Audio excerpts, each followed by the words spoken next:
Hello, and welcome to another episode of the Pixelated Sausage Show. Hi. How are y'all doing? I'm, of course, your host, Marcus Nez. If you are watching the video version, you might notice a little change in the layout setup of the video. It is now a bare bones frontal, full frame, widescreen, whatever, straight on webcam of me. The mic may obstruct my face more times. This is just the way it's going to be. I don't have a fancy schmancy setup. I could move this thing around to fix that. I'm not going to. And who knows if I'll even keep this. This is uncomfortable for me, kind of, because of the whole body dysmorphia. That's why I'm wearing this beanie, because from face on, directly on, head on, applied directly to the forehead, I feel very, very uncomfortable with my appearance. Body dysmorphia, it's a lovely thing. It's a lovely thing. But I thought this might be a way to get a bit more personal with you. I know you really want that. But it's just a way of changing up things in 2024, trying some new things.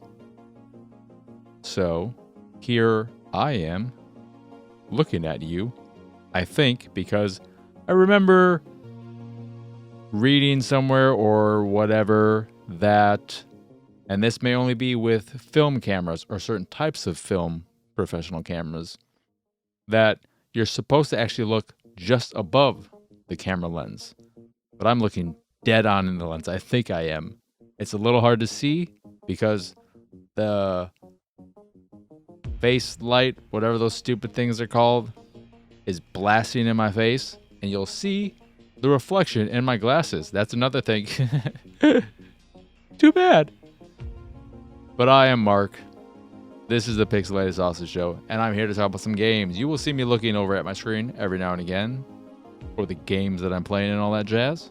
So, with that, what you can expect on this here episode are the games by the name of the Texas Chainsaw Massacre, Chipmonk, !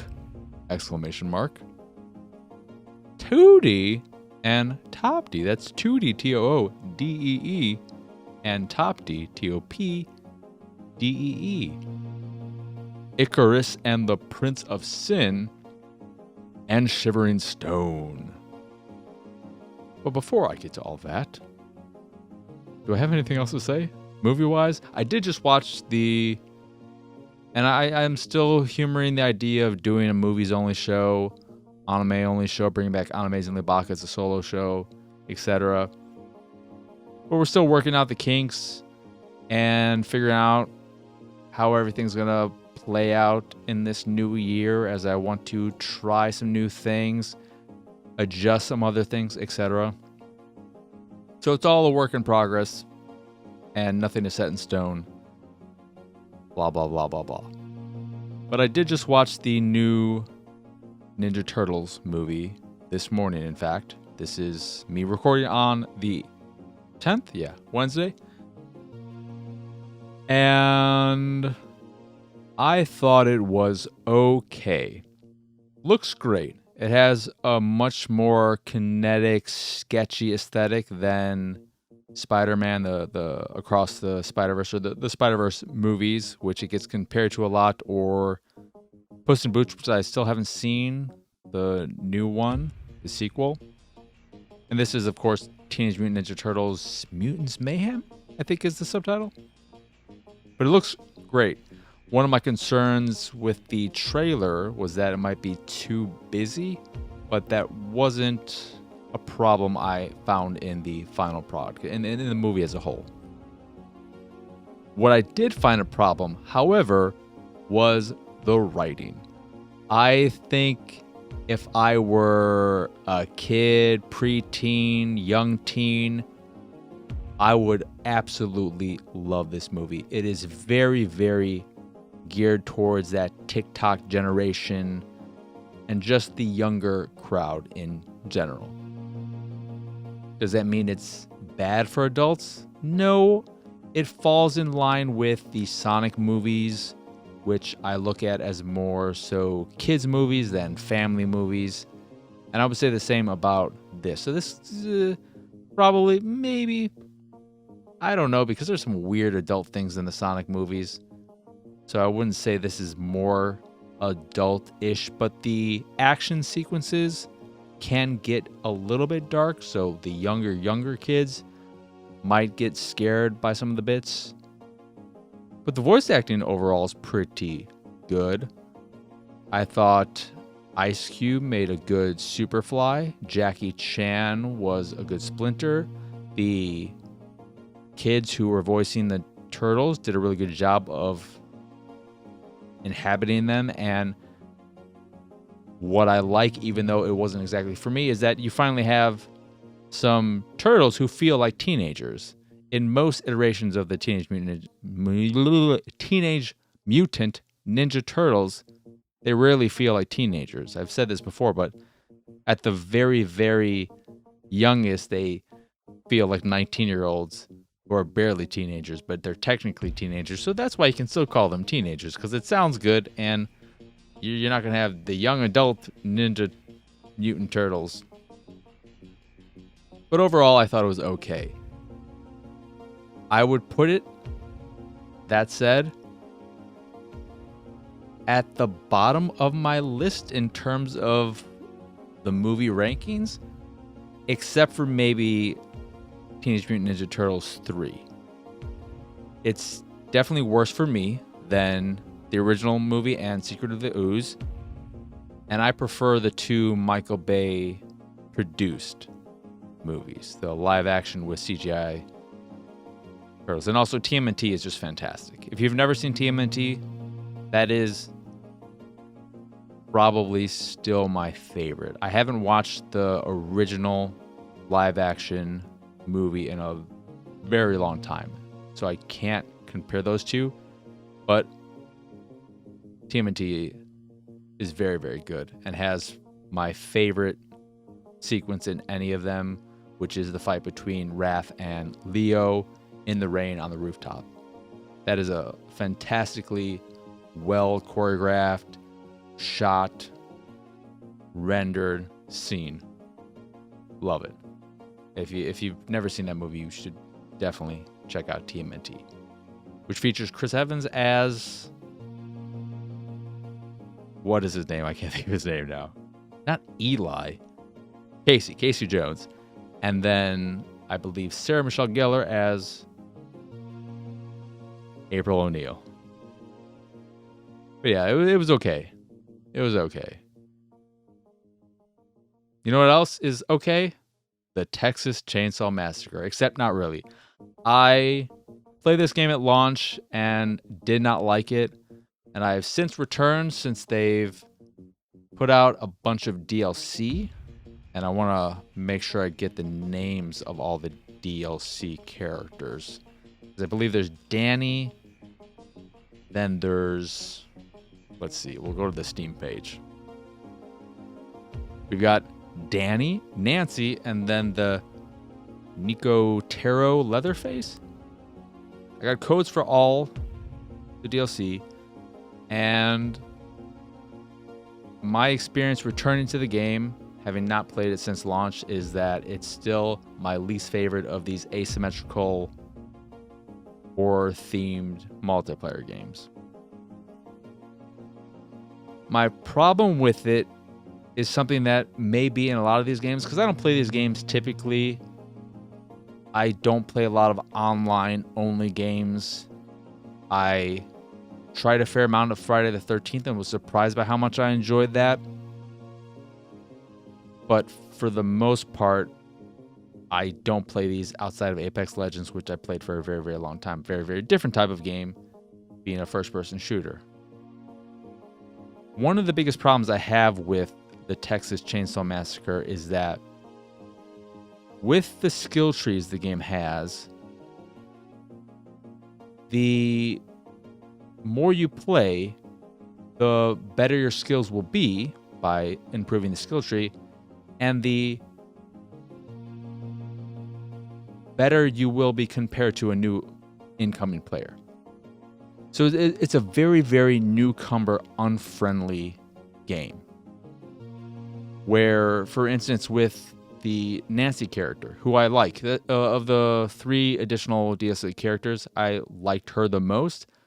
Her main special ability, she can place barbed wire around doorways or certain areas that the victims can squeeze through, for instance, to inhibit them from going there, using that route.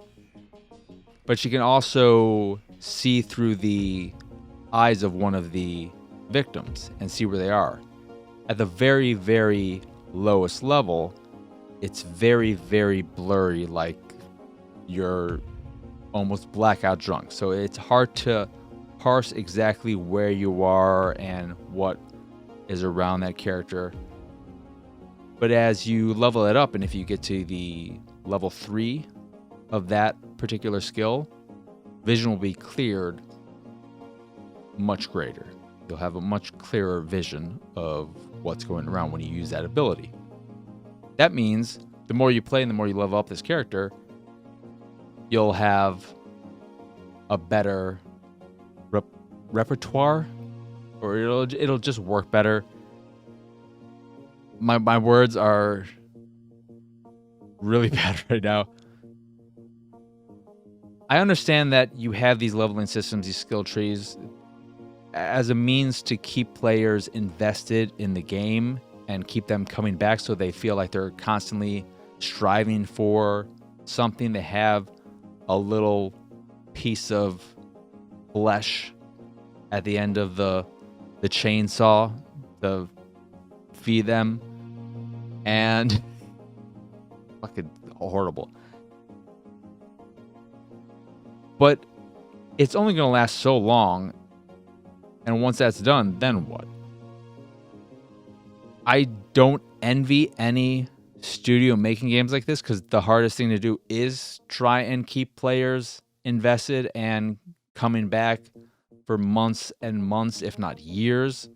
I'm not sure how Dead by Daylight does it, if there is a skill thing, or if it's purely cosmetic based and all these licenses that they end up partnering with, which I think is the way to go, is do it cosmetic based as much as you can.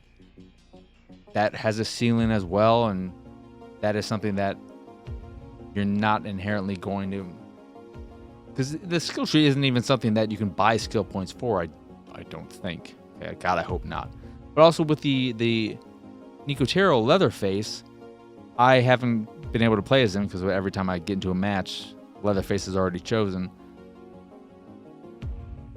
That apparently, unless it's been updated, has an accompanying chainsaw that is much quieter, and I've seen negative reviews calling it a pay-to-win skin, and that one is also $15 or $16, whereas the Danny and what is her name?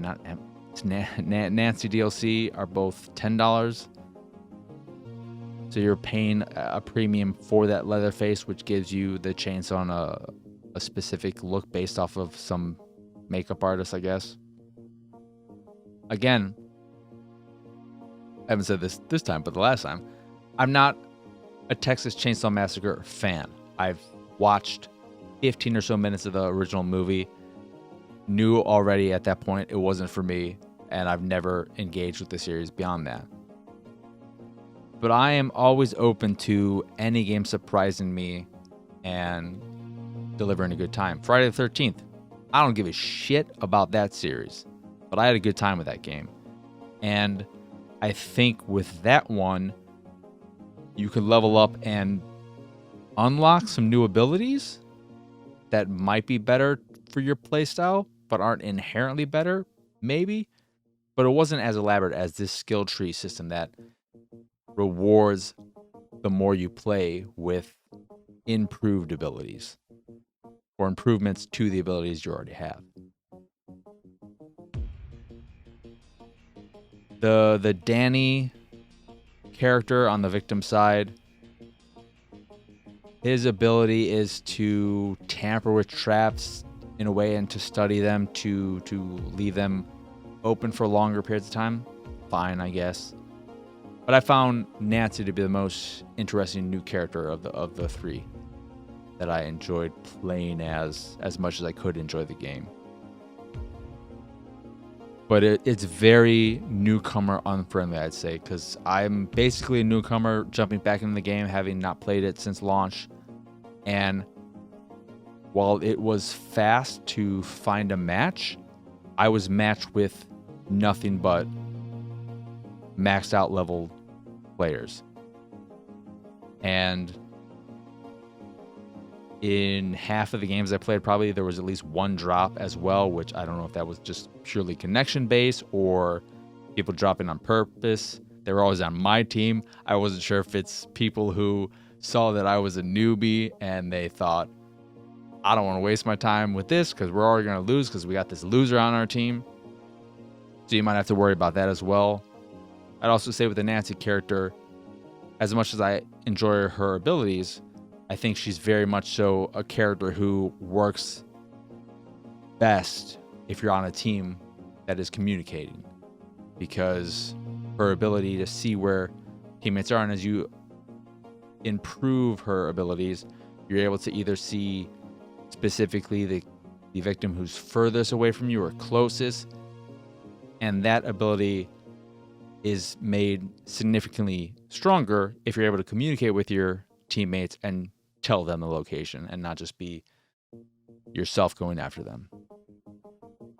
But for me, Texas Chainsaw Massacre is still the worst of these types of games I played. And I played, again, Friday the 13th, some Dead by Daylight. I played, which feels weird to talk about now, but that it's not Pawn Shop. The Prop Night, I believe it was called, which is the studio that made that game, They Stood Still thing or whatever, that went under 3 days later and they closed the studio and it's just a bunch of drama. So maybe we don't want to talk about Prop Night. But I had fun with it, what I played of it. I've also played stuff like the Ghostbusters game, etc. And this is the one I've enjoyed the least. But that is the Texas Chainsaw Massacre. The DLC is nice, I guess, but it seems like it's really there for people who have already invested a lot of time into the game and want to switch things up with new characters. And those people would already have purchased it, I would presume. So it's not something that I think is going to bring on any new players. And I really wish, like Friday the 13th, it had a offline or online even bot mode where you can practice and really try out. They have tutorials, but I prefer being able to do a bot match where I can test things out and learn things without having to be a burden to my teammates. Again, that is the Texas Chainsaw Massacre. Next up, though, is Chipmonk, which is a classic side-scrolling beat-em-up, very much so inspired by Golden Axe specifically. You have these little fruit flies or whatever that come in that you smack them around and they'll give you either magic drops or health drops, very much like the little gnomes in Golden Axe. And even the battle cries and death cries of enemies feel Golden Axe-ish, but it's all in the theme of squirrels and animals as you go around fighting as one of 3 different squirrels, a balanced squirrel who's pretty solid in all skills, then a big hulking one, or a smaller, faster one. It's got great pixel art. I love the look of it. But the actual gameplay left a lot to be desired. It wasn't super fun to play. One of the things that Golden Axe enemies like to do is come running at you, surprising you off screen to ram into you. They do that a lot in this game, and I feel like they do it way more than in Golden Axe, and do it in ways where you can't even really prepare or defend against it, so you're just going to take that damage every now and again. The very, very base enemies don't offer much of a challenge. It's broken up into 4 seasons. I believe I didn't finish it the first go. I made it to winter, but each season is broken up into 2 specific levels with boss fights to round them out, of course. But it was just a very, very dull, boring experience. The enemies aren't super exciting. You have these moles who are ninja-ish and will throw mushrooms that reverse your controls. I'm trying to remember what the base enemy was that you fight, because you've got the fruit flies who come in that you attack, but they weren't other squirrels. It's probably telling that I already forgot so much about the game, other than remembering, yeah, it looks pretty nice. When you're in the water, you see your reflection. That's cool. The audio, but it just didn't make much of an impression past that initial, hey, this looks pretty good. And I like beat 'em ups. I'm a big fan of beat 'em ups. But this one is one of the weakest and dullest. Yeah. That's Chipmonk. Toodee and Topdee is an interesting puzzle game where you control 2 different characters, not at the same time. This is not a schizoid game. Or I guess a more apt comparison would be Brothers, A Tale of Two Sons, which is getting a remake, and is maybe more on people's minds when they think about games like this. Schizoid being the Xbox Live Arcade game that I remember as the first game I played where I controlled both characters on one controller at the same time. It's okay. It's an okay game. This, you don't do that. Instead, you just switch between these 2 characters to complete levels. One of them is played as a traditional 2D side-scrolling platformer, and then the other one is from an isometric camera angle, and more puzzly, where you are moving around blocks to either obstruct things that might be in the way of your 2D platforming counterpart, or to create paths for you to reach areas. And the goal of each level is to reach this portal that will take you on to the next level. And this is all wrapped up in a story where some god has created the planets and they revolve around the semicolon, but then his assistant saw that there was only one planet left to fill with life, and once that happened, what would his purpose be? What would their purpose be? Would they even exist anymore, or some shit like that? So he taints everything and corrupts these various gods, I think, or demigods, kind of, and turns them into corrupt files, essentially. And you have to go and save them all. But the isometric puzzle thing, you can also use the block, and in some cases you will have to place the block down to create platforms for the 2D version, for 2D, the character, to jump and reach to reach the portal. And you may only have one block to move, so you will have to place it down, have 2D jump onto it, then jump in midair, and then switch over while 2D is still in midair, pick up that block, and put it down where 2D is going to fall down.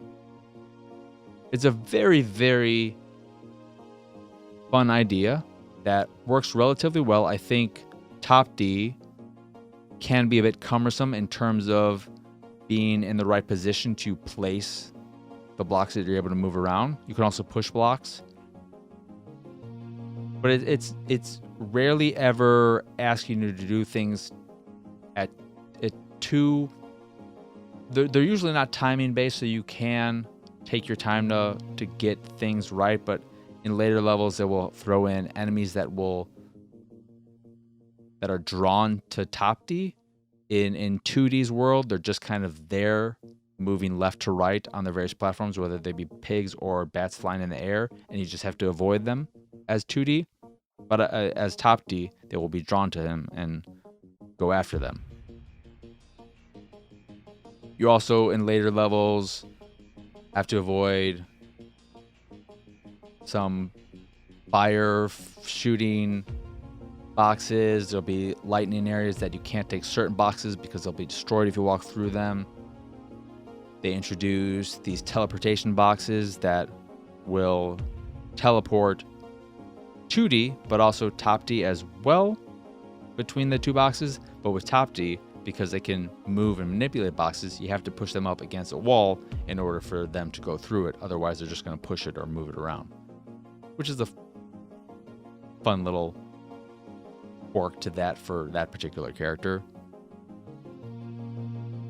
And it ramps up the difficulty and challenge and all that relatively well. You can also play co-op if you find the idea of switching back between the two you're by yourself too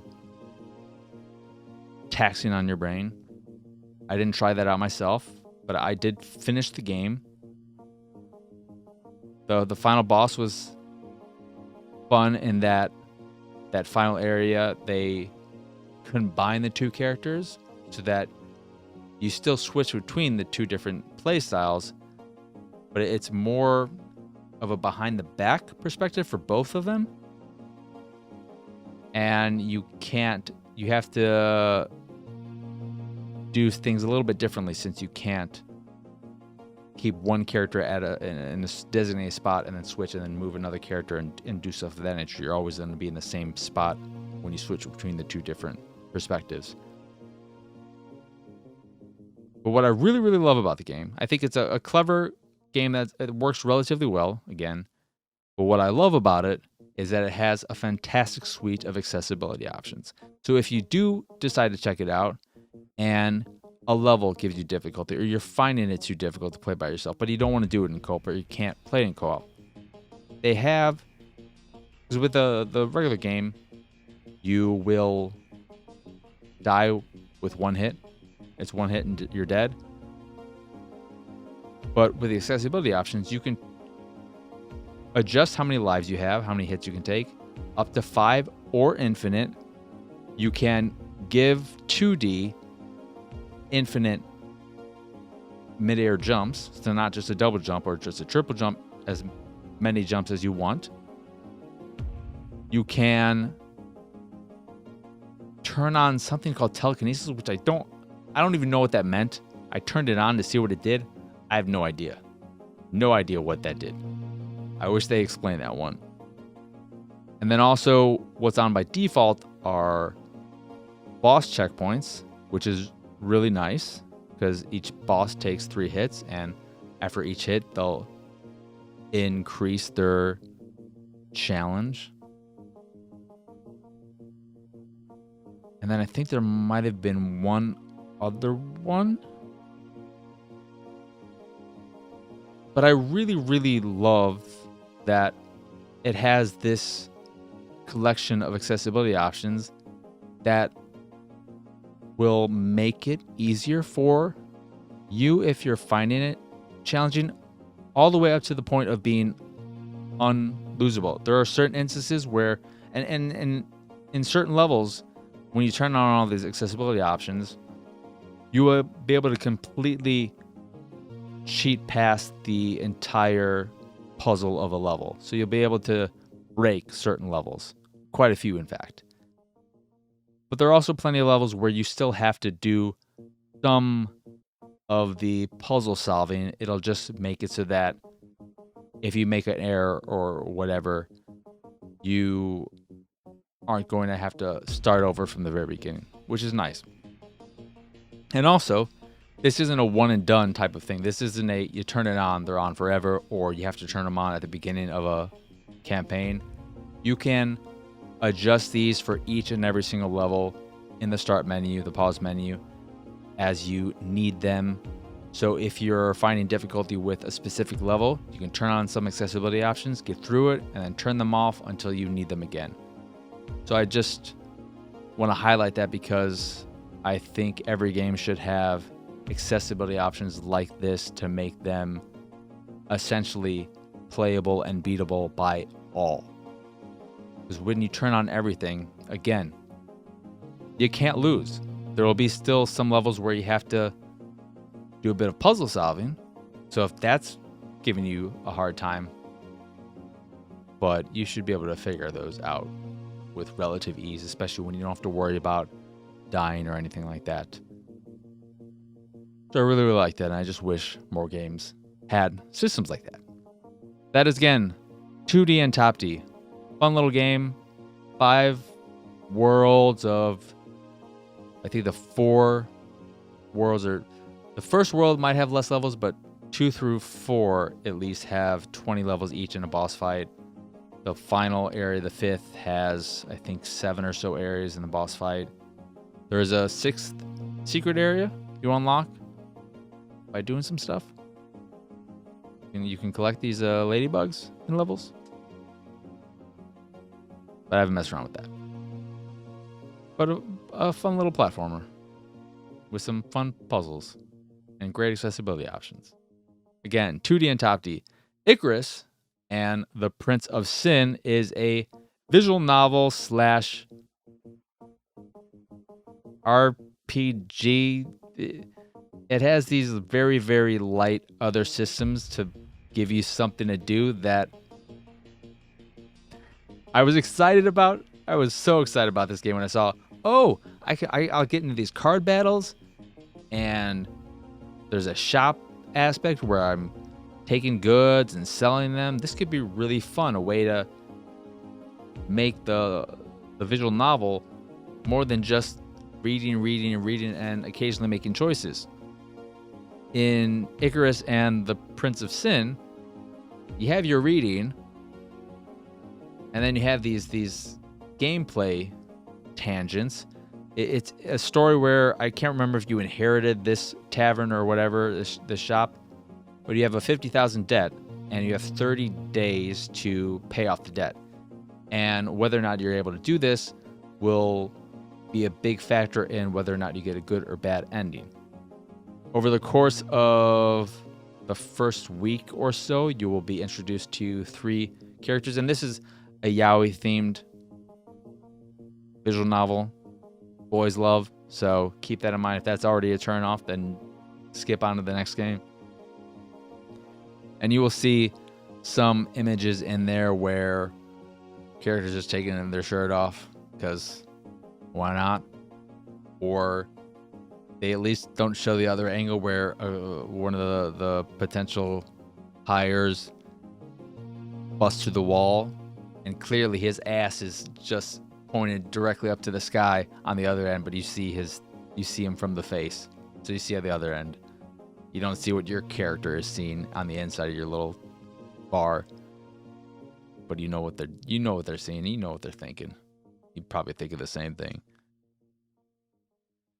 But you will be introduced to these 3 potential candidates for hire over that first week or so. Then you will pick one, and there are designated points on the calendar where you will get story dumps. And in those story dumps, you're never, ever making dialogue choices, which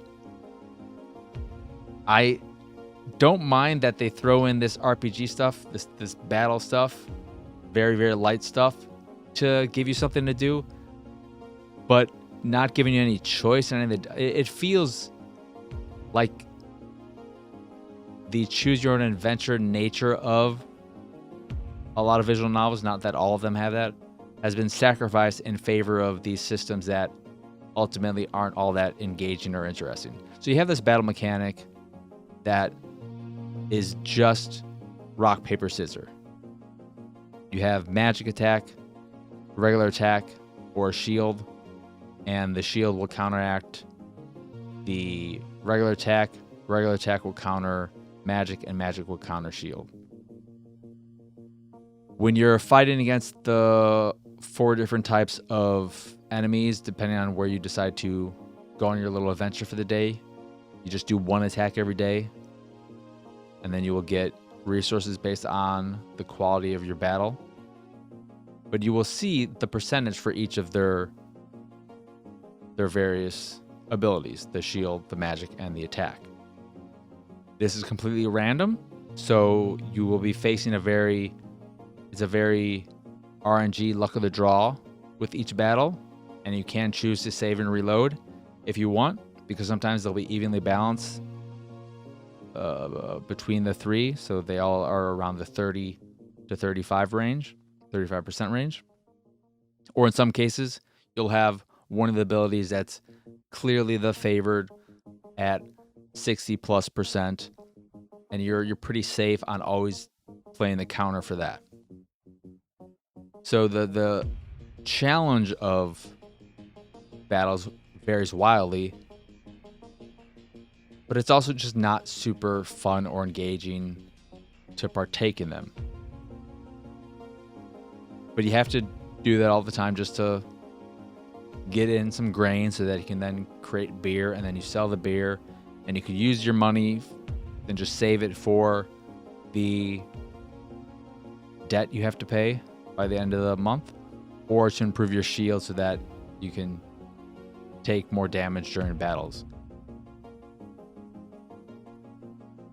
There are also quests in the game which you don't pick. They're just there that that you will complete as you are playing the game. So there'll be some for killing a certain number of orcs, a certain number of demons, or killing one of each type of enemy, or having a certain amount of supplies on your person at one time, or doing a few other specific things using the attack ability 30 times, the defense ability 30 times.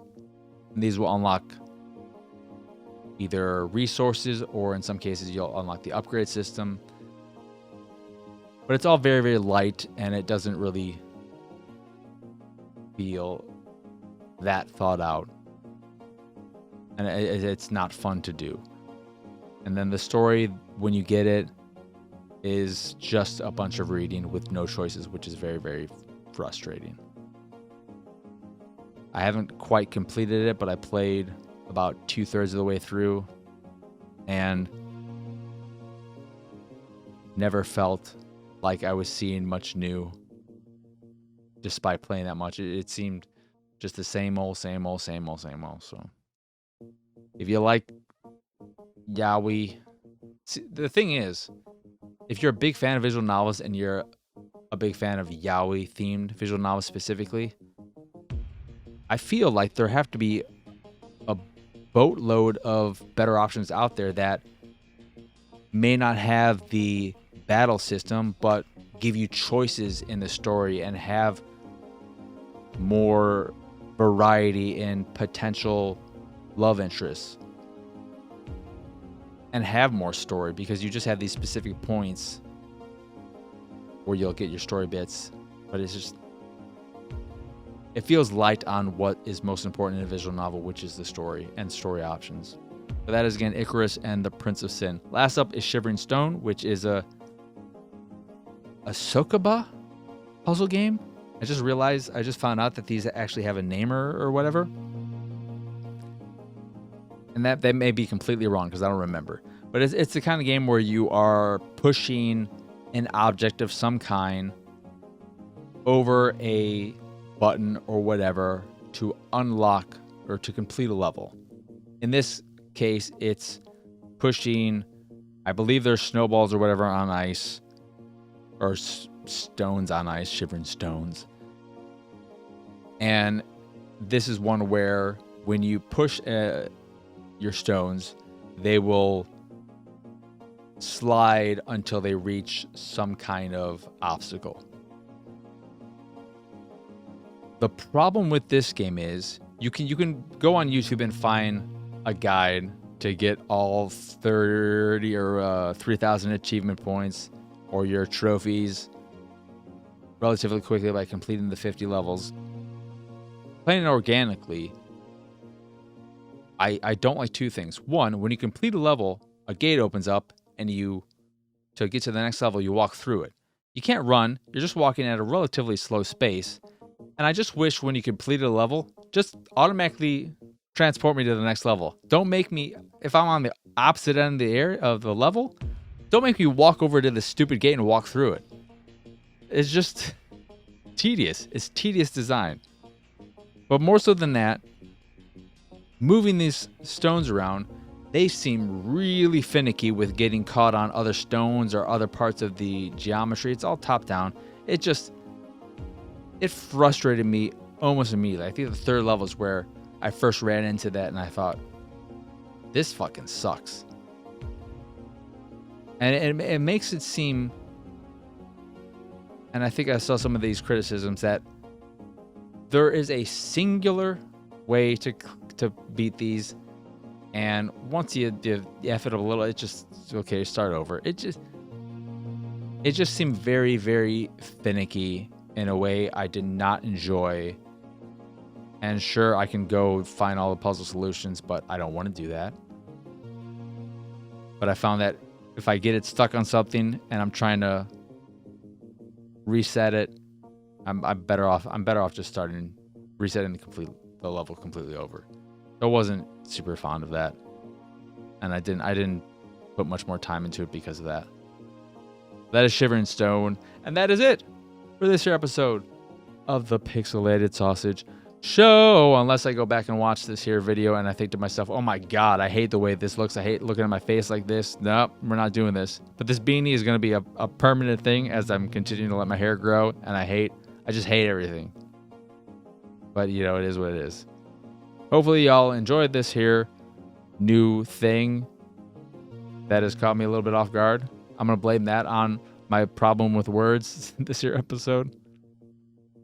But that is it. That is all. Once again, I am Marcus Nez. Y'all can find me pretty much everywhere at PX Sausage.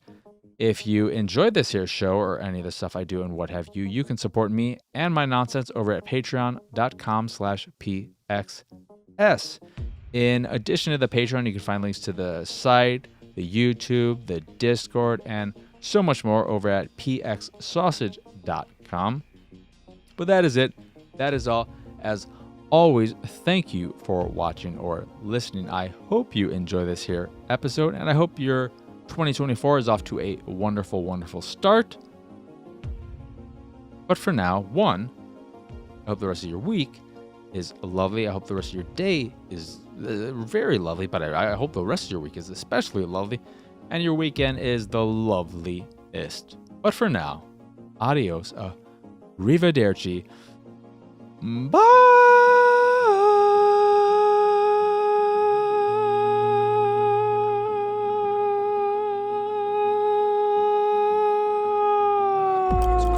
I hope I hit the right button right there, bye!